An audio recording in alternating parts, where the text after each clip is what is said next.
తెలంగాణ రాష్ట్రంలో మళ్లీ బీఆర్ఎస్ అధికారంలోకి వస్తుందన్నారు ఆ పార్టీ అధినేత మాజీ ముఖ్యమంత్రి కేసీఆర్. వచ్చే ఎన్నికల్లో 100% విజయం మనదే అని ధీమా వ్యక్తం చేశారు. శనివారం పాలకుర్తి నియోజకవర్గ నేతలతో సిద్దిపేట జిల్లా ఎర్రవెల్లిలోని తన నివాసంలో కేటీఆర్ భేటీ అయ్యారు. ఈ సందర్భంగా కేసీఆర్ ఆసక్తికర వ్యాఖ్యలు చేశారు. కాంగ్రెస్ పార్టీ ప్రభుత్వం వచ్చి 11 నెలలు పూర్తయిందని, ఇప్పుడు ఏం కోల్పోయారో తెలంగాణ ప్రజలకు తెలిసి వచ్చిందని కేసీఆర్ వ్యాఖ్యానించారు. మళ్లీ బీఆర్ఎస్ అధికారంలోకి వస్తుందని ప్రజలు చెప్తున్నారని తెలిపారు. బీఆర్ఎస్ నేతలు హైరాణ పడాల్సిన అవసరం లేదని అన్నారు. సమాజాన్ని నిలబెట్టి నిర్మాణం చేయాల్సిన ప్రభుత్వం కూలగొడతామని పిచ్చి పిచ్చి మాటలు మాట్లాడుతోందని మండిపడ్డారు.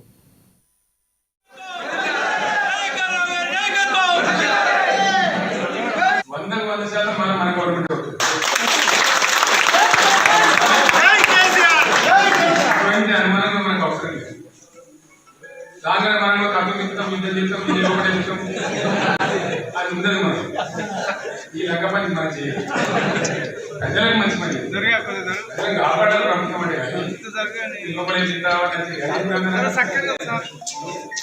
రౌడీ పని లేదా మన పార్టీ మన తక్కువ మంది ఇక్కడ తిరిగి మనం తిరిగితే పాటు భూమి సరిపోవాలి. అది లెక్క కాదు కదా, ఏం పని లెక్క లెక్క వాళ్ళు ఏం చేస్తారు, నిర్మాణం చేయాలి, నిలబెట్టాలి, సమాజాన్ని ఉత్తరేయాలి, ముందు తీసుకుపోవాలి, 10 మందిని పైకి తేవాలి, 10 మందికి లాభం చేయాలి. కానీ ఈ కూర కొడతా డిస్ట్ అచేస్తారు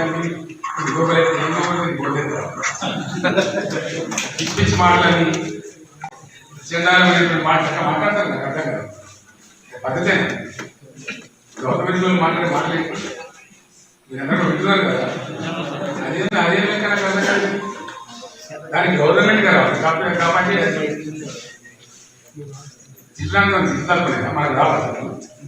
ఇవాళ మొదలుపెడితే రేపు ఇవ్వాలి కాదు కదా. గొప్ప బాధ్యత ప్రజలకు ఇచ్చినప్పుడు